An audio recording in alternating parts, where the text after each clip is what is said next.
গল্পের শুরুতে আমরা উই নামে একটি মেয়েকে দেখতে পাই। উই হলো এই শপিং মলের মালিক। উই তার শপিং মলের প্রতিটি শপ সাজানো গুছানো দেখতে পছন্দ করে। আজকে সে যখন একটি শপ ভিজিট করছিল তখন সে সেলফে ময়লা দেখতে পায় এবং ডিসপ্লেতে পুরনো মডেলের ব্যাগ দেখতে পায়, যা দেখে উই রেগে যায়, কারণ সে বলছিল পুরনো মডেলের ব্যাগগুলো যেন ডিসপ্লেতে না থাকে। তারপর সে তার ম্যানেজারকে বলে এই ব্যাগের দায়িত্বে যে লোকটি ছিল সে যেন কাল থেকে আর শপে না আসে, মানে উই লোকটিকে চাকরি থেকে বের করে দেয়। পরবর্তী সিনে আমরা দেখতে পাই একজন মহিলা শপিং মলে এসে চিৎকার চেঁচামেচি করছে। সে বলছিল এই শপিং মলের সকল জিনিস নকল, তার উপর আবার দামও বেশি। সে একটি পণ্য কিনেছিল যেটা ছিল নকল একটি পণ্য। যাই হোক, উইয়ের ম্যানেজার অনেকভাবে চেষ্টা করছিল উই যেন ওই মহিলাটিকে না দেখতে পায়। তাই কথা ঘোরানোর জন্য সে বলছিল আজকে সন্ধ্যায় নতুন সেলসম্যানদের জন্য একটি অনুষ্ঠান আয়োজন করা হয়েছে, আপনি সেখানে আসলে খুবই ভালো হতো। কিন্তু উই গম্ভীর কণ্ঠে না করে দেয়, সে আসবে না। কিছুক্ষণ পর উই এই শপিং মলে একটি ছেলেকে দেখতে পায়। ছেলেটি তার দিকে তাকিয়ে সম্মান জানায়। ছেলেটিকে প্রথম দেখাতেই উইয়ের ভালো লেগে যায়। যাই হোক, ম্যানেজার অনেক চেষ্টা করেও কাস্টমারের বিষয়টা হাইড করতে পারেনি। ওই মহিলাটির চিৎকার শুনে তার কাছে গিয়ে জিজ্ঞেস করে কি হয়েছে। তখন ওই মহিলাটির সাথে উইয়ের ঝগড়া শুরু হয়ে যায়। তখন সেই ছেলেটি এখানে আসে আর সে মহিলাটির সাথে কথা বলে।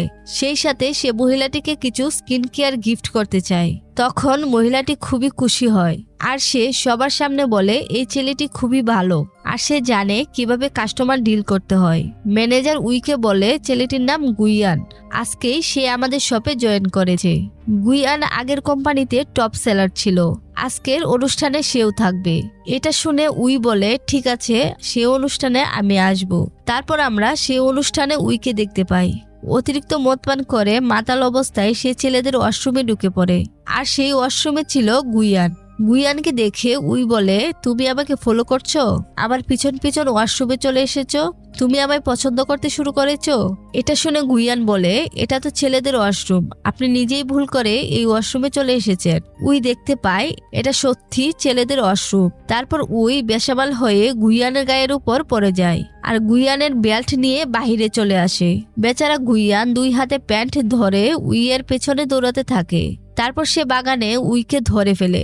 শপিং মলে তুমি আমাকে হেল্প করে কি নিজেকে মহান মনে করছো? আসলে তুমি আমার দৃষ্টিতে আসার চেষ্টা করছিলে।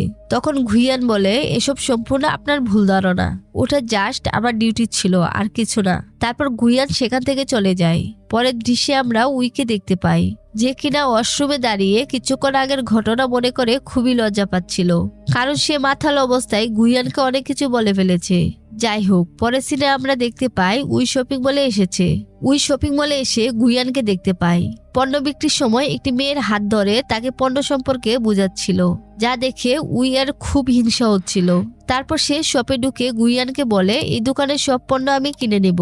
তখন গুইয়ান কারণ জিজ্ঞেস করলে উই বলে এতে হয়তো তোমার সেলস বৃদ্ধি পাবে। তখন গুইয়ান উইকে নিয়ে বাহিরে বের হয় এবং জিজ্ঞেস করে কেন আপনি এগুলো করছেন? আপনার কি হিংসা হচ্ছে মেয়েটির হাত ধরেছি বলে? আপনি কি আমাকে পছন্দ করতে শুরু করেছেন? উই কিছুক্ষণ চুপ করে গুইয়ানকে বলে আমি তোমাকে শপের ম্যানেজার বানাতে চাই। গুইয়ান না করে দেয়, সে কারো অনুগ্রহ নিয়ে ম্যানেজার হতে চায় না। তারপর গুইয়ান শপে চলে যায়, কারণ শপের ভিতরে একজন কাস্টমার সিন ক্রিয়েট করছিল। এইদিকে উই মনে মনে খুবই রেগে যায়, কারণ আজ পর্যন্ত কোনো ছেলে তাকে এভাবে অ্যাভয়েড করার সাহস পায়নি, আর এদিকে গুইয়ান তাকে পাত্তাই দিচ্ছে না। যাই হোক, পরের সিনে আমরা দেখতে পাই উই জিমে এসেছে আর সেই জিমের ট্রেনার ছিল ইয়ং নামে একজন ব্যক্তি। তো ইয়ং মনে মনে উইকে পছন্দ করত এবং প্রতিদিনই সে নতুন নতুন কৌশল অবলম্বন করত উইকে পটানোর জন্য, কিন্তু উই কখনোই তার এই কৌশলে সাড়া দিত না। তো আজকেও সে উইকে পটানোর ট্রাই করছিল, কিন্তু সে বুঝতে পারছিল উই খুবই রেগে আছে। তখন সে উইকে কারণ জিজ্ঞেস করলে সে বলে গুইয়ান নামে একটি ছেলে তাকে মূল্যই দিচ্ছে না। তখন ইয়ং এর কিছুটা মন খারাপ হয় আর মনে মনে বলে আমি তোমার জন্য এত পাগল আর তুমি আমাকে মূল্য দিচ্ছ না। পরের সিনে আমরা দেখতে পাই গুইয়ান শপে কাজ করছিল আর ঠিক তখন সে তার পাশে দুজন মেয়ের কথা শুনছিল। যেদিন থেকে উই এই শপিং মলের দায়িত্ব পেয়েছে সেদিন থেকে অনেক লোক চাকরি ছেড়ে চলে গিয়েছে, কারণ উই খুবই রাগী এবং বদমেজাজি। সে সেলসম্যানদের সাথে খারাপ আচরণ করত। পরের মুহূর্তে আমরা কিছু ছেলেদের দেখতে পাই যারা কিনা শপিং মলে ভাঙচুর শুরু করেছে আর চিৎকার দিয়ে সবাইকে বলছিল এই মার্কেটের জিনিসপত্র সব নকল এবং দাম বেশি, তাই যেন এখান থেকে কেউ পণ্য না কিনে। ঠিক ওই মুহূর্তে উই সেখানে চলে আসলে ওই লোকদের সাথে উইয়ের ঝগড়া শুরু হয়ে যায়। তো এক পর্যায়ে লোকগুলো বেশি উত্তেজিত হয়ে পড়লে তারা উইকে আঘাত করার চেষ্টা করে। ঠিক তখন গুইয়ান সেখানে চলে আসে আর সে উইকে বাঁচিয়ে নেয়। তারপর তারা দুজন দৌড়ে সেখান থেকে চলে আসে। উই গুইয়ানের আঘাতটা দেখতে চাইলে গুইয়ান দূরে সরে যায় আর বলে, আমি সব সময় আপনাকে সেভ করতে পারবো না। এভাবে মানুষের সাথে ঝগড়া না লেগে তাদের সাথে ভালো আচরণ করতে শিখুন। উই কিন্তু খুবই খুশি কারণ গুইয়ান তাকে বাঁচিয়েছে। যাই হোক, পরের দিন আমরা গুইয়ানকে একটি স্কুলে দেখতে পাই। আসলে সে চাকরির পাশাপাশি টিউশনি করায়। তারপর গুইয়ান যখন ডায়েরিটি খুলে তখন সেখানে একটি চিরকুট দেখতে পাই। চিরকুটটি উই তাকে পাঠিয়েছে আর সেখানে লেখা ছিল, আমি তোমার জন্য রেস্টুরেন্টে অপেক্ষা করছি। গুইয়ান চিরকুটটি ডাস্টবিনে ফেলে দেয় আর ওইদিকে আমরা উইকে দেখতে পাই রেস্টুরেন্টে বসে গুইয়ানের জন্য অপেক্ষা করছে, কিন্তু শেষ পর্যন্ত গুইয়ান সেখানে আসে না। তাই সে গুইয়ানের স্কুলে চলে আসে আর এসে দেখতে পায় স্কুলের একজন ছাত্রী গুইয়ানকে পটানোর চেষ্টা করছে। এটা দেখে সে আরো রেগে যায়। তারপর সে গুইয়ানের কাছে গিয়ে বলে, তুমি আমাকে ইগনোর করছো কেন? আমি তোমাকে পছন্দ করি, সেটা জেনেও তুমি বারবার আমাকে অ্যাভয়েড করছো। আমি তোমাকে পার্ট টাইম অন্য চাকরি বের করে দেব, তবু এই টিউশনি তোমার করতে হবে না। কিন্তু গুইয়ান সবকিছু রিজেক্ট করে সেখান থেকে চলে যায়। পরের সিনে আমরা জিন নামে একটি ছেলেকে দেখতে পাই উইয়ের জন্য অপেক্ষা করছে। আসলে জিন হলো উইয়ের ফিয়ন্সি। তাদের দুজনের মা বাবা তাদের বিয়ে ঠিক করে রেখেছিল, কিন্তু উই জিনকে পছন্দ করে না কারণ সে কোনো কাজ করে না, বসে বসে শুধু বাবার টাকা খরচ করে এবং সে খুবই অলস প্রকৃতির ছেলে। যাই হোক, জিন একটি গিফট এনেছিল উইয়ের জন্য। সে গিফটটি উইকে দেয় আর বলে সন্ধ্যায় তাদের একটি ফ্যামিলি পার্টি আছে, সেখানে জয়েন করার জন্য। কিন্তু উই সেখানে যেতে মানা করে দেয় আর সেই সাথে গিফটও ফেরত দিতে চায়। তখন জোরাজুরির এক পর্যায়ে উপহারটি রাস্তায় পড়ে যায় আর তখন একটি গাড়ি এসে সেটাকে নষ্ট করে দেয়। জিন অনেক কষ্ট পাচ্ছিল দেখে উই শেষমেশ রাজি হয় সেই পার্টিতে যাবে।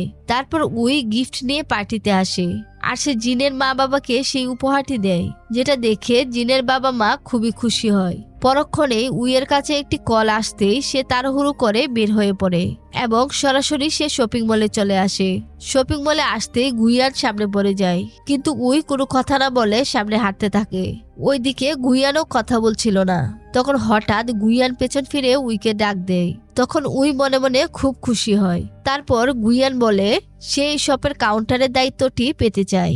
তখন উই বলে, তার আগে তোমার প্রমাণ করতে হবে যে তুমি ভালো সেলসম্যান, আর সেজন্য তুমি আমাকে কনভিন্স করে দেখাও। তারপর তারা সবাই শপে যায় আর সেখানে একটি স্কিন কেয়ার নিয়ে কথা বলতে থাকে।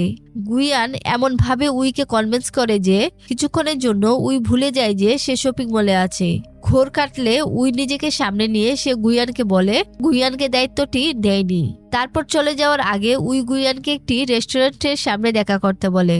তারপর রাতের বেলা গুইয়ান সেখানে গেলে উইকে দেখতে পাই যে তার জন্য অপেক্ষা করছে। তখন উই বলে, তোমাকে আমি আমার মার্কেটিং অফিসার হিসেবে নিয়োগ দেব এবং সেই সাথে তুমি বছরে অনেকগুলো ছুটিও পাবে। সব রকম সুযোগ সুবিধা দেওয়া হবে, বিনিময়ে তুমি 1 মাস আমার বয়ফ্রেন্ড হয়ে থাকবে।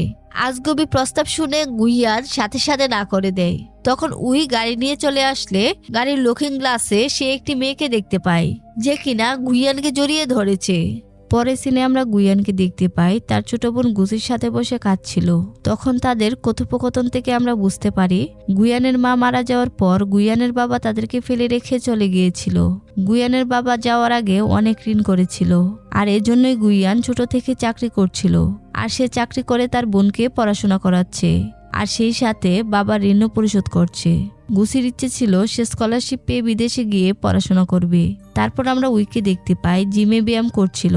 তখন ইয়ং নামে লোকটি উইয়ের কাছে আসে আর বলে গুইয়ানকে ভুলে যেতে, কারণ হতে পারে গুইয়ানের কোনো গার্লফ্রেন্ড রয়েছে, তাই সে উইয়ের প্রপোজালে রাজি হচ্ছে না। তখন হঠাৎ উইয়ের সেই মেয়েটির কথা মনে হয়ে যায় যে কিনা গুইয়ানকে জড়িয়ে ধরেছিল। উই জিজ্ঞেস করে, তাহলে বুঝবো কিভাবে তার গার্লফ্রেন্ড আছে কিনা? তখন ইয়ং বলে, আপনি একটি পিকনিকের আয়োজন করবেন আর সেখানে যদি গুইয়ান তার পরিবারের কাউকে নিয়ে আসে তাহলে আপনি তার কাছ থেকে জানতে পারবেন। তারপর আমরা দেখতে পাই উই এবং গুইয়ান সহ সবাই ঘুরতে এসেছে। তখন গুইয়ানের সাথে কাউকে দেখতে না পেয়ে উই জিজ্ঞেস করে, তোমার পরিবারের কাউকে নিয়ে আসোনি কেন? উত্তরে গুইয়ান বলে, আমার ছোট বোন ক্লাসে চলে গিয়েছিল, আর সে ছাড়া আমার কেউ নেই। বিষয়টা শুনে উই একটু অবাক হয়। যাই হোক, উই গুইয়ানকে আর কিছু জিজ্ঞেস করে না। তারপর উই পায়ে ব্যথা পেয়েছে এরকম ভান করতে থাকে। উই ভাবছিল গুইয়ান তাকে কুলে তুলে নেবে, যেটা গুইয়ান বুঝে যায় আর সে হাসতে থাকে। তারপর সবাই মিলে পিকনিকে বিভিন্ন রকম খেলার আয়োজন করেছিল, আর সেই খেলাতে উই সবসময় গুইয়ানের সাথে থাকতে চেয়েছিল, কিন্তু গুইয়ান তাকে পাত্তাই দিচ্ছিল না। তাই উই মন খারাপ করে আলাদা একটি নিরিবিলি জায়গায় বসে মদ পান করছিল। তখন গুইয়ান উইকে তাদের সাথে দেখতে না পেয়ে উইকে খুঁজতে থাকে, আর খুঁজতে খুঁজতে উইকে পেয়ে যায়। তারপর সে উইয়ের কাছে আসলে উই গুইয়ানকে বলে, আমার নিষ্ঠুর আচরণ এবং গম্ভীর ভাবের কারণে কেউ আমাকে পছন্দ করে না। সবাই মনে করে আমি বদমেজাজি এবং রাগী মানুষ। এটা বলে সে কান্না করতে থাকে আর বলে, আমি ছোটবেলায় এরকম ছিলাম না। আমিও অন্য মেয়েদের মতো নরম হৃদয়ের মানুষ ছিলাম, কিন্তু যতই বড় হচ্ছিলাম ততই বুঝতে পারছিলাম কঠোর প্রকৃতির না হলে আমি বিজনেসের মালিক হতে পারবো না। তাই এই মালিকানা ভাবটাই আমাকে কঠিন করে তুলেছে। তখন গুইয়ানের মনটা একটু নরম হয় আর সে বলে, আপনার অ্যাটিটিউড আপনার সাথে একদম পারফেক্ট, মানে আপনি যেরকম আছেন সেরকমটাই আপনার সাথে মানানসই। তাই কখনোই নিজেকে বদলানোর চেষ্টা করবেন না, সবসময় এরকম থাকবেন। তারপর গুইয়ান উইকে কুলে নিয়ে সেখান থেকে চলে আসে। পরের দিন উই জিমে যাওয়ার পর ইয়ং উইকে পুনরায় আরেকটি আইডিয়া দেয়, আর সেটা হলো গুইয়ানের সামনে উই অন্য কারোর সাথে ভালোবাসার অভিনয় করবে। এতে গুইয়ানের হিংসা হবে সে যদি উইকে ভালোবেসে থাকে। তো পরের দিন উই শপিং মলে যায়, আর কিছুক্ষণের মধ্যে সেখানে জিন চলে আসে একটি ফুলের তোড়া নিয়ে। তারপর মার্কেটে গুইয়ান সহ সবার সামনে সে উইকে ফুলের তোড়াটি দেয়, আর সেই সাথে পকেট থেকে একটি আংটির বক্স বের করে। কিন্তু যখনই সে বক্সটি ওপেন করে তখন দেখতে পায় সেখানে আংটি নেই, যা দেখে উই খুবই রেগে যায়। আসলে জিনের কাছে টাকা ছিল না, সে বাকিতে একটি আংটি আনতে চেয়েছিল, কিন্তু আগের পাওনা টাকা পরিশোধ না করায় দোকানদার রাগে তাকে একটি বক্স দিয়েছে। উইয়ের পরিকল্পনা ভেস্তে যায়। তারপর গুইয়ান উইকে জিজ্ঞেস করে, কেন শুধু শুধু এরকম করছো? ঠিক তখন জিন মাঝখানে চলে আসে, আর সে উইয়ের হাত ধরে নিয়ে আসতে চায়। উই যেতে চাচ্ছিল না। তখন গুইয়ান জিনের হাতটি ছাড়িয়ে নেয়, আর সে সবার সামনে বলে, উই আমার গার্লফ্রেন্ড। যেটা শুনে উই খুবই খুশি হয়, কারণ সে তো এতদিন মনে মনে এটাই শুনতে চাচ্ছিল। অবস্থা বেশি ভালো না দেখে জিন সেখান থেকে চলে যায়। পরের দিন সকালে উই গুইয়ানকে শপে দেখতে না পেয়ে গুইয়ানের স্কুলে চলে আসে, কিন্তু গুইয়ান সেখানেও ছিল না। তাই উই সরাসরি গুইয়ানের বাসায় চলে আসে আর দেখতে পায় গুইয়ান অসুস্থ হয়ে পড়েছে। তাই উই তখন গুইয়ানের সেবা যত্ন করে। উই গুইয়ানের জন্য স্যুপ রান্না করে, কিন্তু উই যেহেতু কখনোই রান্না করেনি তাই তার স্যুপ খুব একটা ভালো হয়নি। কিন্তু গুইয়ান উইকে কিছুই বলে না, কারণ সে জানে উই জীবনের প্রথম গুইয়ানের জন্য রান্না করেছে। পরবর্তীতে উই যখন স্যুপ টেস্ট করতে যায় তখন সে বুঝতে পারে স্যুপ ভালো হয়নি। এরপর উই যখন বাসা থেকে চলে আসবে ঠিক তখন গুসির সাথে দেখা হয়ে যায়। তখন উই খুবই রেগে যায়, কারণ সে মনে করে গুসি হয়তো গুইয়ানের গার্লফ্রেন্ড। তখন উই গুসি আর গুইয়ানকে একসাথে জড়িয়ে অনেক বাজে কথা বলে, কিন্তু গুসি যখন বলে যে গুইয়ান তার ভাই তখন উই লজ্জা পেয়ে যায়। তখন আবার গুসি উইকে অনেক কথা শোনায়। গুসি বলে, আপনি কি সেই রাগী এবং বদমেজাজি সিইও, মানে শপিং মলের মালিক? এটা শুনে উই রাগ করে সেখান থেকে বের হয়ে আসে। পরে সিনে আমরা দেখতে পাই উই এবং গুইয়ান একটা রেস্টুরেন্টে এসেছে, আর তখন প্রথমবারের মতো গুইয়ান উইকে প্রপোজ করে। উই তো মহা খুশি, কারণ সে নিজেও গুইয়ানকে ভালোবাসে। তারপর আমরা গুসিকে দেখতে পাই সে রুমে ঢুকে একটি পেন্টিং দেখে খুবই খুশি হয়। পেন্টিং এর কথা গুইয়ানকে জিজ্ঞেস করলে সে বলে উই তার জন্য এটা পাঠিয়েছে। তখন গুসি বলে, সে বদমেজাজি মেয়েটি কেন পাঠাবে? তখন গুইয়ান বলে, মুখ সামলে কথা বলো, কারণ সে এখন আমার গার্লফ্রেন্ড। পরের দিন সকালে গুইয়ান এবং উই ফটোশুটে বের হয়, আর তারা একটি সুন্দর পরিবেশে আসে ছবি তোলার জন্য। কিন্তু হঠাৎ অনেকগুলো মৌমাছি এসে গুইয়ানকে কামড়ে দেয়। তখন উই গুইয়ানের গালে ব্যান্ডেজ লাগিয়ে দেয়। তারপর রাতের বেলা তারা একটি হোটেলে উঠে। গুইয়ান উইয়ের রুমে আসতে চেয়েছিল, কিন্তু কি মনে করে সে আবার ফিরে যাচ্ছিল। ঠিক তখনই উই দরজা খুলে দৌড়ে বের হয় আর লাফ দিয়ে গুইয়ানের কোলে উঠে পড়ে।